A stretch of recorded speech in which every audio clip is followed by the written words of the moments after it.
नमस्कार। साहित्यिकी के कार्यक्रम में आपका स्वागत है। आज हमारे साथ हैं प्रख्यात जन कवि और लेखक डॉक्टर अतुल शर्मा। डॉक्टर अतुल शर्मा जी, आपका स्वागत है।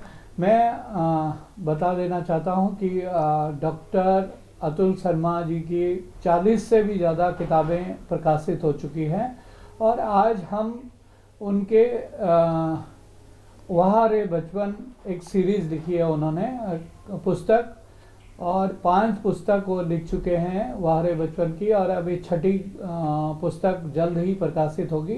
तो आज हम उनसे उनके वहाँ रे बचपन पर चर्चा करेंगे। अतुल जी, आपका स्वागत है। धन्यवाद। अतुल जी, आपने बहुत सारी कविताएं और कहानियाँ, किताबें लिखी हैं, 40 से भी ज़्यादा। तो वहाँ रे बचपन किस तरह से अन्य किताबों से भिन्न रहा और इसकी थीम क्या है? बहुत अच्छा सवाल आपने किया। अभी तक जो मैंने किताबें लिखी हैं उसमें कविताएं, कहानी, उपन्यास वगैरह सब कुछ हैं, लेकिन आपने बहुत सही कहा कि ये अलग कैसे है, भिन्न कैसे है। दरअसल इस किताब में की अवधारणा ये है कि जो बड़े उम्र के लोग हैं उनसे उनका बचपन हम सहेज लें, और उनके बचपन की जो घटनाएं हैं, छोटी छोटी घटनाएं, बड़ी बड़ी घटनाएं, सबका बचपन होता है, बड़ा खिला हुआ खुला हुआ बचपन होता है, कुछ तनावों का बचपन भी होता है।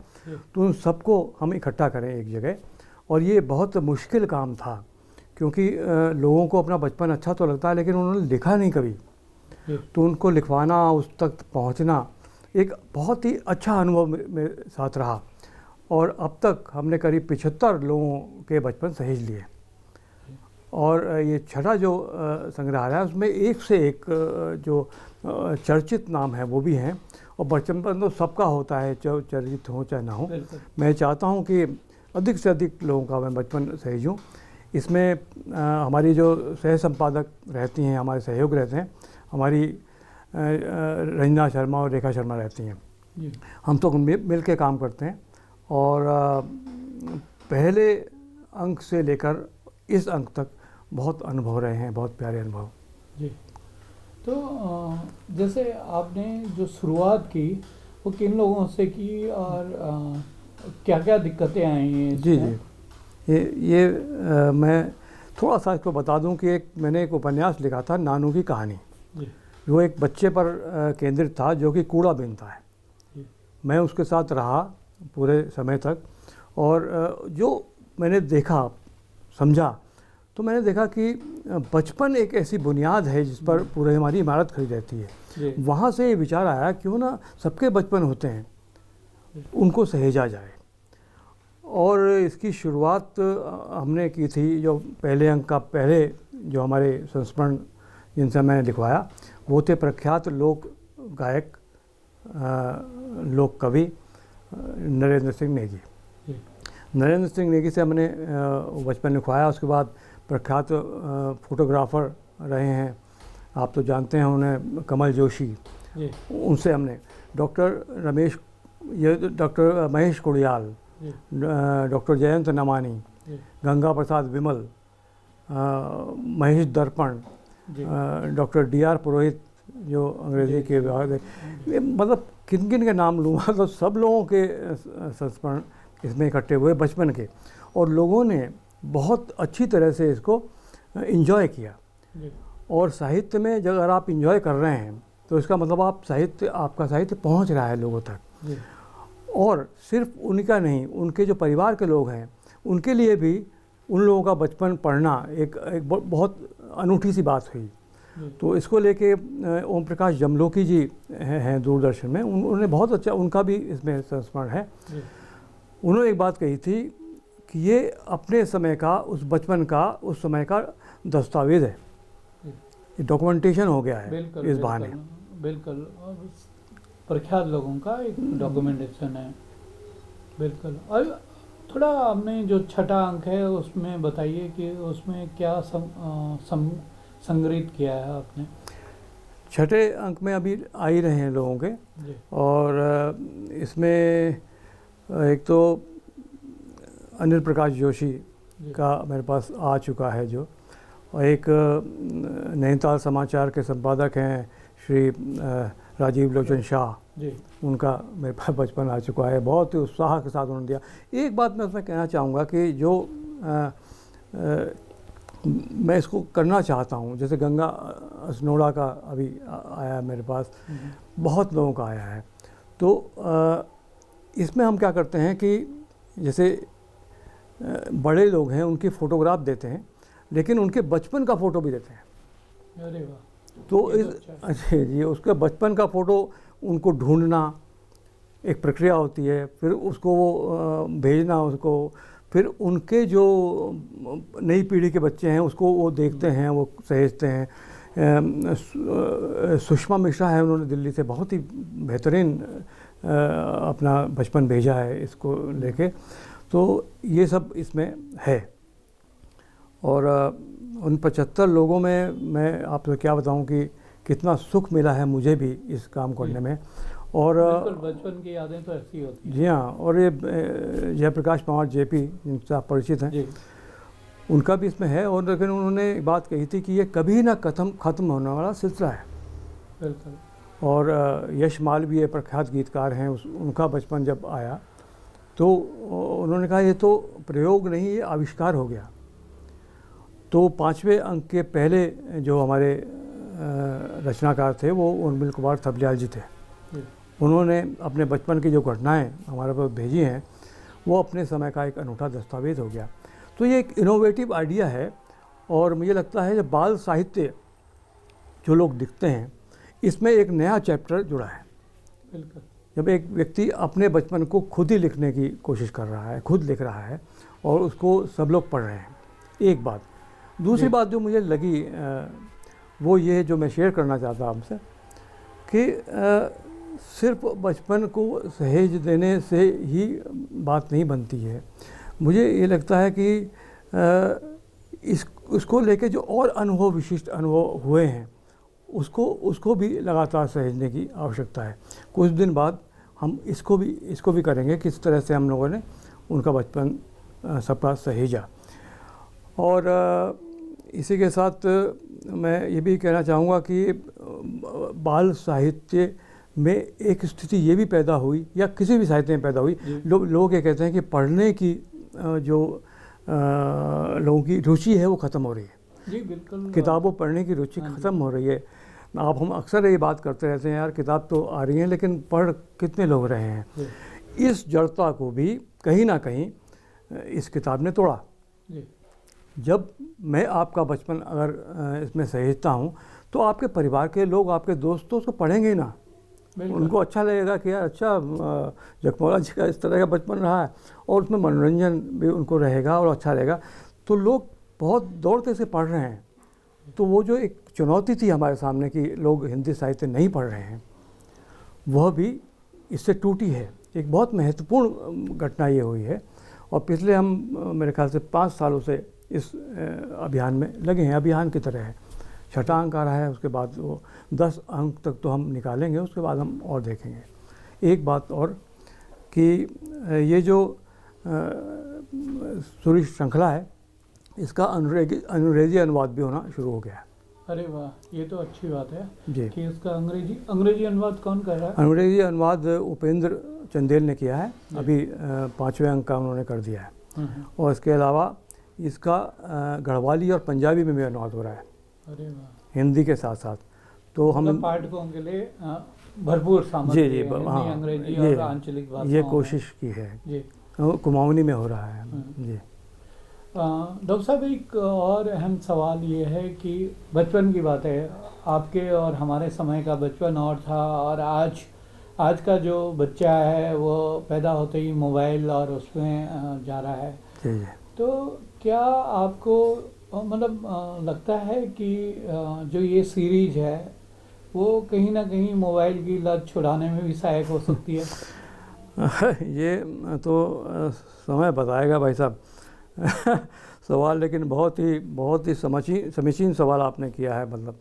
और हमारी कोशिश है कि एक आदमी ने मुझसे पूछा, मैं आप ठीक कह रहे हैं, सवाल ये है कि केवल आप ये नहीं कि इस तरह के आप ठीक कह रहे हो हैं, तो आप ठीक कह रहे हैं कि ऐसा है जी, ऐसा है कि जब हम आपके बचपन को आपकी नई पीढ़ी को सौंपेंगे तो वो पढ़ेगा तो सही, उसको कहीं ना कहीं मीनिंगफुल बात नज़र आएगी, उसको कहीं ना कहीं ऐसी बात नज़र आएगी कि सुख तो इसमें भी हैं, एक छोटे छोटे बड़े बड़े सुख जो हैं इस बचपन में भी हैं, और क्या आज के बचपन में वो सुख है कि नहीं है, इतना तो वो देखेगा। अब बदल जाएगा नहीं बदल जाएगा तो मैं नहीं कह सकता हूँ, बड़ी बात हो जाएगी कहना, लेकिन इतना ज़रूर है कि वो उसको पढ़ेगा और उससे जानेगा और उससे सीखेगा। बिल्कुल। इसी से जुड़ा एक और सवाल ये है कि जैसे आप लगातार इतने 75 लोगों की जीवनी लिख चुके हैं, ये पीढ़ी मेरे ख्याल से दूसरी तीसरी पीढ़ी है जो अब आएगी, आ रही है। बिल्कुल। उस पीढ़ी में और उन मतलब उस दौर के बचपन में और इस दौर के बचपन में अब वस्तुओं का बोझ है, अब पहले जैसा वो नहीं है, तो कितना मतलब जो तनाव है बच्चों का वो पिछली पीढ़ी में, हमारी वाली पीढ़ी में और आने वाली पीढ़ी में क्या मतलब तनाव किस तरह का बचपन किस रूप में आ गया है? हाँ, ये एक मनोवैज्ञानिक विश्लेषण है। मैंने आपसे कहा था कि दस्तावेज़ हो रहा है, तो अगर D.R. पुरोहित अपने बचपन के बारे में लिखते हैं तो बड़ा संघर्षशील बचपन उनका रहा है, रोंगटे खड़े हो जाते हैं किस तरह से वो पहाड़ से किस चुनौतियों का सामना करते हुए निकले हैं और आज जिस स्थिति में वो हैं, तो उन्होंने बचपन को डिस्क्राइब किया है। उन्होंने सारी चुनौती स्वीकार की है, उसी में ही वो खिलखिलाए हैं।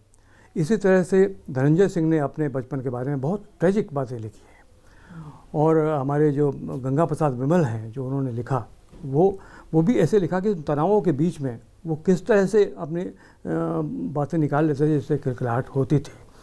और बचपन के खेलों के बारे में अभी राजीव लोचन शाह जी ने लिखा है, बचपन के खेल किस तरह से हुआ करते थे। इसी तरह से हमारे जो कमल जोशी हैं, उन्होंने अपने उस बचपन को लिखा है जिसमें वो बंदर बनने के लिए बड़ा मतलब आतुर रहते थे। ये खेल थे उस समय के, वो रामलीला में जी। तो रामलीला में किस तरह जाना, किस तरह की चुनौती उसमें स्वीकार करना, वो सिनेरियो अब बिल्कुल बदल गया है, निश्चित रूप से बदल गया है। लेकिन उस बदली हुई परिस्थितियों में वो समय उनको कहाँ मिलेगा पढ़ने को भी या देखने को भी। तो इसलिए ये जो सीरीज़ है उसको उस समय से परिचित कराएगी आज के बच्चों को, और अगर उनको ठीक लगेगा तो उसमें से कुछ लेंगे जी। तो वह रे बचपन के अलावा कोई और प्रयोग कर रहे हैं आप? कई बातें हुई हैं हमने, जैसे एक प्रख्यात स्वतंत्रता सेनानी कवि श्री राम शर्मा प्रेम पे 5 ग्रंथ निकाले हैं, उनका संपूर्ण साहित्य हमने इसमें दिया है। और इसमें संस्मरणों के हरे गुलाब हैं, सृजन यात्री है, युगचरण अविराम है, और अग्नि पुरुष है। ये सब उनमें संपूर्ण जो उन पर लिखा गया है वो सारा आ गया है, और एक रचनावली के रूप में सारा साहित्य पे उसमें आ गया। एक तो ये काम हुआ। एक बहुत अच्छी बात हुई है, वो जो केदार आपदा हुई थी, केदार आपदा के दौरान हमने एक रोज़ की डायरी लिखी थी, डेली क्या क्या हुआ। वो डायरी जो है इसमें है हमारे सामने। वो अगर आज से 50 साल या 100 साल बाद भी कोई जानना चाहेगा कि प्रतिदिन वहाँ पर हुआ क्या था, वो इसमें आपको नज़र आएगा। ये किताब है बोल रहे मौसम कितना पानी, इसमें रोज़ की डायरी है। और आज की स्थिति में जैसे अभी मैं वही पूछना चाहता था कि ऋषि गंगा वाली जो ये तपोवन विष्णु घाट परियोजना का वो आया, तो उसको लेकर भी आपके बोल रहे हैं पहले भी कविताओं में, और आपने लिखा भी है। ये जो बोल रहे मौसम है जिसकी बात आप कर रहे हैं वो भी है। तो क्या आपको लगता है कि हम लोगों ने प्रकृति से कुछ सीखा नहीं? बिल्कुल बिल्कुल ठीक कह रहे हैं आप। यानी प्रकृति से आप नहीं सीखेंगे, उससे खिलवाड़ करेंगे तो प्रकृति आपको सिखा देगी जी। और स्थिति ये हुई है कि अनियोजित और अवैज्ञानिक विकास के मुहाने पर हम लोग खड़े। ख़ास तौर से इतना सेंसिटिव जो हमारा हिमालय रेंज है, मध्य हिमालय के अलावा और जो पूरी हिमालयन जोन है, पूरा क्षेत्र है, श्रृंखला है, वो इतनी आवश्यक श्रृंखला है। उसके साथ अगर अवैज्ञानिक खिलवाड़ होता है तो ये पूरी दुनिया के लिए एक बहुत चिंतनीय विषय होगा। और अभी जो पीछे घटना हुई है जिसका जिक्र किया आपने, उस पर अब वाडिया इंस्टीट्यूट उसमें अपनी तरह से खोज कर रहा है, उसके बाद पता चलेगा क्या है। लेकिन ये तो निश्चित ही है कि इतने भूकंपीय जोन में आने वाले इस क्षेत्र में क्या इस तरह की बड़ी परियोजनाएं बननी चाहिए, नहीं बननी चाहिए, इस पर बड़ा विचार ढंग से होना चाहिए। ये सारी बातें हमने इस किताब में भी दी हैं, अलग अलग लोगों के इसमें आर्टिकल्स हैं। इसके अलावा जो मैं आंदोलनों से जुड़ा रहा हूँ, आपको पता है, तो उसमें जो जनगीत मैंने लिखे और लोगों ने गाए, ऐसे 130 जनगीतों का संग्रह जो है ये अब तो सड़कों पर हिमालय पे भी लिखा है आपने? मैंने हिमालय पर ही लिखा है। तो कोई जनगीत की बात कर रहा हूँ? जी हाँ, बिल्कुल जनगीत की बात कर रहा हूँ। हिमालय के अलावा तो मैं कुछ सोच ही नहीं पा रहा हूँ। कुछ सुना दीजिए हमें। जी, हिमालय को मैं, कई लोगों ने अलग दृष्टि से देखा है, लेकिन हिमालय को मैंने थोड़ी दुख तकलीफ़ों में भी देखा। और जिस समय आपको याद हो अगर, तो जिस समय सन 70 के आसपास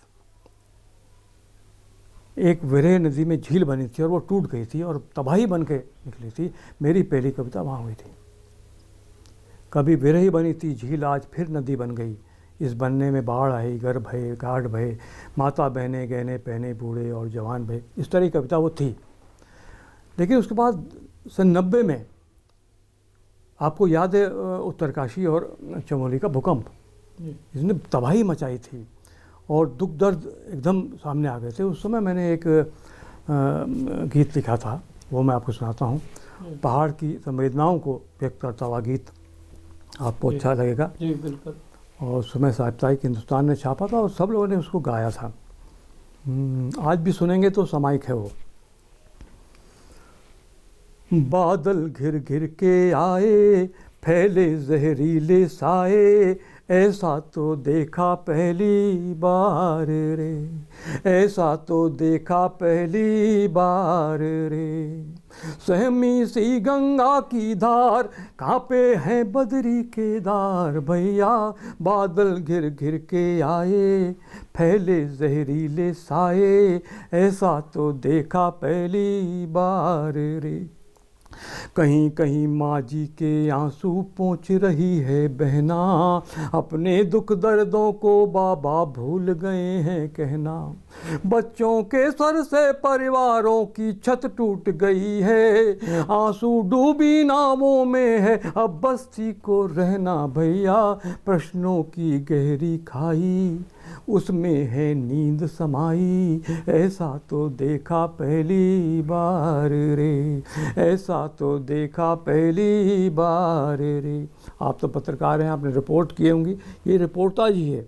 तो कंबल आटा पैसा आया, आश्वासन भी आए, कंबल आटा पैसा आया, आश्वासन भी आए, मन मकान के अंदर बर्फीले कोड़े बरसाए, कुछ हो आए दूर गांव तक, कुछ ने नापी सड़कें, आया क्या भूकंप यहाँ पर, चले कैमरे तन के, भैया कंबल तो कम बटवाए, कंबल तो कम बटवाए, ज़्यादा फोटो खिंचवाए, ऐसा तो देखा पहली बार रे, ऐसा तो देखा पहली बार रे। लंबी कविता है उसका। हाँ जी, बहुत बढ़िया और बहुत ही सामयिक। और आज भी यही यथार्थ है, केदारनाथ आपदा के बाद भी, और हम लोग समझ नहीं पाए हैं प्रकृति को, और समझना भी नहीं चाहते, ना विज्ञान समझना चाहते हैं, ना हिमालय की पीड़ा। बहुत सही। और आपके शब्द बहुत सारगर्भित हैं, और हम लोगों को समझना पड़ेगा कि हिमालय का दुख क्या है।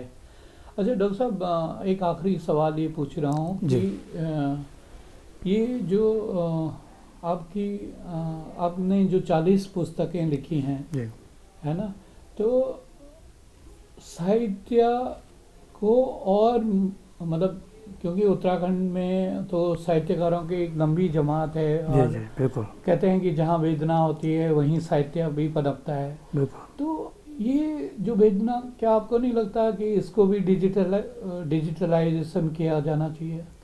बिल्कुल करना जाना चाहिए, इसमें तो कोई दो राय हो ही नहीं सकती। बिल्कुल किया जाना चाहिए, क्योंकि एक बात है ना जगमोहन जी, मुझे जो लगता है कि मैं तो तकनीक के पक्ष में हूँ। जी। जिस समय पेन बना था उसमें इंक डाली गई और निब तक पहुँची जी। और लोगों ने उसे स्वीकार किया, तो भी तकनीक थी ना। बिल्कुल। तो ये तकनीक क्यों नहीं स्वीकार कर रहे हो? लेकिन एक बात निश्चित है कि तकनीक साहित्य को गवर्न नहीं करेगी, हावी नहीं होगी उस पर। दोनों एक दूसरे के पूरक तो रहें, लेकिन ऐसा ना हो कि आप इतना ज़्यादा चले जाए जिसमें लेखन तो बहुत एक डिफरेंट किस्म की, एक अलग तरीके की संवेदनात्मक अभिव्यक्ति है, वो स्वतंत्र रूप से करे और उसका दस्तावेज़ बिल्कुल बनना चाहिए और निश्चित रूप से बनना चाहिए। और मुझे लगता है कि एक 100 पेज की लंबी कविता लिखने का मैंने प्रयोग किया था जब मैं नदी बचाओ अभियान से जुड़ा था जी। तो उसमें जो 100 पेज की लंबी कविता मेरी है नदी पे, नदी पे 100 पेज की लंबी कविता लिखना कोई आसान काम नहीं था। बहुत मुश्किल वाकई जी। और उस पर हमने नदी को डिस्क्राइब किया था। तो उस नदी के में कुछ बिंब बने थे, कुछ चित्र बने थे उस शब्दों से। उन शब्दों के चित्रों का प्रयोग नाटकों में तो हुआ, डिजिटल फॉर्म में भी होना भी बाकी है। और जिस तरह से वो बन रहा है वो एक मानकीकरण है नदी का, वो इंसान की तरह से नदी है, बहती हुई नदी। और उसको जो लोग नफ़रत की प्लेटों में रख के सजा के खा रहे हैं, इससे क्या हो रहा है कि वो अपना नुकसान कर रहे हैं। इस तरह की डिजिटल चीज़ें होनी चाहिए। और मेरा जो 19 नाटकों का एक संग्रह निकला है, जिनमें रेडियो नाटक भी है और अन्य चीज़ों में है, उन नाटकों की कहानियों पर डिजिटल रूप से प्रयोग किए जाने चाहिए। और भी लोगों के ने बहुत अच्छा काम किया, उसमें होना चाहिए। और ये मेरा ख्याल से तो दृश्य आ गए हमारे पास, ये बहुत बड़ी उपलब्धि हमारे इस पूरी सदी की है, इससे पहली सदी और आज की, कि इसमें फिल्म आई है, हमारे पास दृश्य आ गए। तो उस दृश्यों की भाषा अलग होती है दरअसल। हमारे साहित्य की भाषा और जो कैमरे की भाषा है वो बिल्कुल भिन्न होती है। इसमें सामंजस्य अगर बन जाए तो मैं समझता हूँ इससे बड़ी उपलब्धि हो नहीं सकती। आपने बहुत अच्छा सवाल किया है। आपका बहुत बहुत धन्यवाद। ये थे डॉक्टर अतुल शर्मा। साहित्य के प्रोग्राम में हम मौजूद रहेंगे अगली बार किसी अन्य हस्ती के साथ। तब तक ले नमस्कार।